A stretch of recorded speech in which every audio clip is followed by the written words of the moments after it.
బయట టీవీలు చూస్తే పొద్దుటి నుంచి బీపీలు పెరిగిపోతాం. ఆ బీపీలతోటే మనం పేపర్లు చూస్తే రోజుకి మినిమం ఒక 10 మంది గుండె ఆగిపోతాము. వీటన్నిటికంటే అతీతమైంది ఒక కళ, అజరామరమైంది కళ.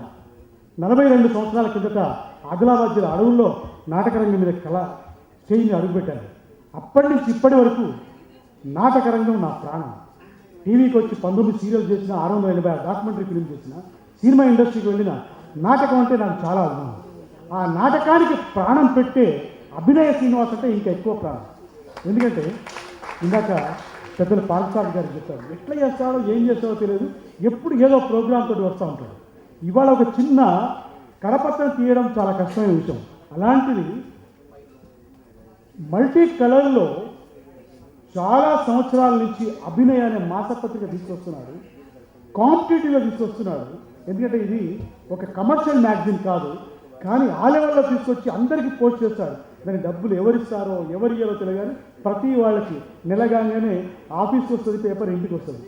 ఆయనకి ఈ పరిషత్తు చేస్తాడు, అది తిరుపతిలో, విజయవాడలో, ఎక్కడెక్కడ చేస్తాడు. ఆయనకి ఎవరు ఎంత సహాయం చేసినా కూడా అది చాలా చిన్న సహాయం.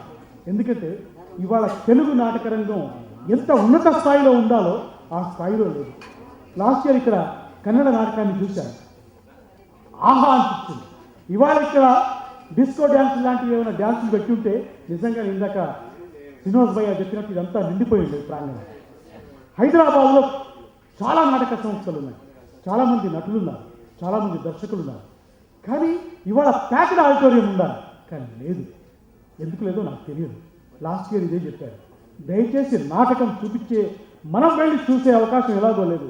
అక్కడి నుంచి వస్తున్నారు వాళ్ళు, ఎక్కడ మణిపూర్, ఎక్కడ అస్సాం, అక్కడి నుంచి తీసుకొచ్చి మనకు ఒక గొప్ప నాటకం, మామూలు నాటకం కాదు, ప్రొఫెషనల్ నాటకాన్ని, అన్ని ఉత్తమ సాంకేతిక విలువలతో నాటకాన్ని ఇక్కడ శ్రీనివాస్ చూపిస్తుంటే